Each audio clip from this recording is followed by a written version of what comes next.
দোস্ত শুন, আমি ডে লং এ কক্সবাজার ঘুরে আসছি। তুই কি আমার সাথে মজা করতেছস যে স্লিপ ওভার করতে দিবে না? দোস্ত, তুই যে কাজটা করছস এরপর আমি কিভাবে আন্টিকে গিয়ে বলি যে তোকে আমার বাসায় স্লিপ ওভার করতে দেওয়ার জন্য? দাঁড়া, গুগলে সার্চ করি। দোস্ত শোন না, আম্মু নানু বাড়িতে যাবে, বাসায় একা একা থাকতে হবে। তো তুই আমার বাসায় চলে আয়, যতদিন আন্টি না আসে আমাদের বাসায় থাকলি। আরে না রে, আমি তো চেয়েছি ফ্রেন্ডরা মিলে সবাই একটু মজা করব। আচ্ছা, তুই কি স্লিপ ওভারে যাবি?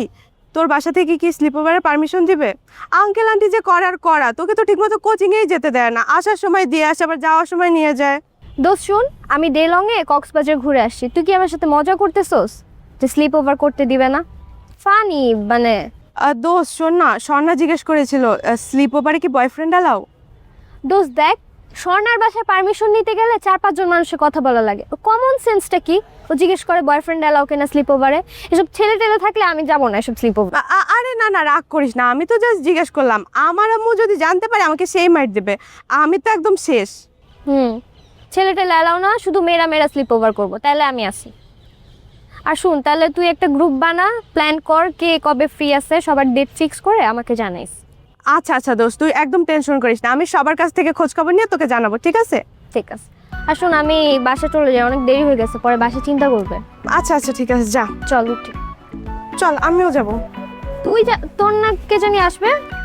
আরে না না, কি বলিস, কে আসবে কেউ আসবে না, চল চল উঠ। আরে তুই থাক, আমি বুঝছি, তুই থাক, আমি যাই।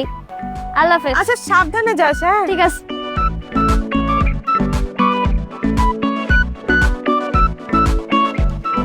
দোস্ত, তুই যে কাজটা করছস এরপর আমি কিভাবে আন্টিকে গিয়ে বলি যে তোকে আমার বাসায় স্লিপ ওভার করতে দেওয়ার জন্য?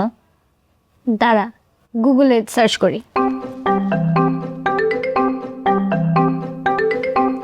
গুগল বলছে গুটি গুটি পায়ে যায় বলতে। আমি আছি এখানে সিরিয়াস মুডে, আর তুই ফাইজলামি করতেছ। ইসলামিক ওই করতেছি। আর তুই বলবি কেন যে আমরা স্লিপ ওভার করবো? তুই বলবি যে তোর বার্থডে, আমরা সন্ধ্যাবেলা যাবো, কেক কাটবো, তারপর রাতের খাবার খাবো, তারপর সারা সবাই মিলে একটু গল্প আড্ডা টাড্ডা দিব, সকালবেলা যে যার যার বাসায় চল যাই বলি। আচ্ছা না, দাঁড়া, আমাকে গুছাই নেই কথা। কি গুছাবি? তুই তো সারাক্ষণ এমনি মিথ্যা কথা বলতে থাকোস। না, এক কাজ কর, তুই আগে যা আন্টিকে গিয়ে বল, আমি পরে যাব, আমি তোকে ব্যাকআপ দিব, ঠিক আছে? আমি যে যদি আমার এই কথা বলি, চটটা আমি খাবোই, তুইও খাবি সাথে একটা। এই বাসায় আর কেউ নেই যে তোকে সাপোর্ট করবে, শুধু কি আন্টি? না, কেউই নাই সাপোর্ট করার মতো। বাবাকে যে যদি বলি যে বাবা আমি ফ্রেন্ডের বাসায় থাকবো, বাবা আমাকে সুন্দর মতো শিক্ষকদের বাসায় না করে দিবে। বলবে না, ভদ্রলোকের মেয়ে এরকম রাতের বেলা বাইরে কারো বাসায় থাকে না। তোরও তো বার্থডে গেছে, তোর কোনো বান্ধবীর বাসায় এসে থাকছে, তখন আমার নিজে থেকেই না করে দিতে হবে। কেন? তোর না এতগুলা ভাই বোন, এত শিক্ষিত, ওরা কখনো স্লিপ ওভার করে নাই? বন্ধুদের বাসায় থাকে নাই? বান্ধবীদের বাসায় থাকে নাই? হ্যাঁ, ওরা শিক্ষিত, এই জন্য ওরা জীবনে এসব স্লিপ ওভার করে না। আর সারাক্ষণ খালি পড়াশোনাই করছে। আমি তো পড়াশোনা করতেছি না, অশিক্ষিত, এই জন্য লাফালাফি করতে স্লিপ ওভার নিয়ে। আমার বোন একটা এখনো পড়াশোনা করে, স্লিপ ওভার করবে না? তাহলে আর কি করা যায় রে? আমার তো মাথায় আসতেছে না।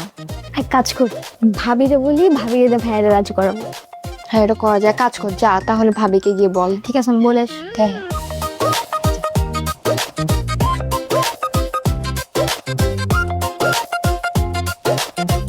কি হলো, তুই ফেরত আসতেছস? ভাবিকে এখন বলা যাবে না তো, তুই যা, আমি পরে সময় সুযোগ করে ভাবিকে ম্যানেজ করবো না। আচ্ছা ঠিক আছে, তাহলে পরে বল, আমি আজকে তাহলে আসি। চল আগে চল।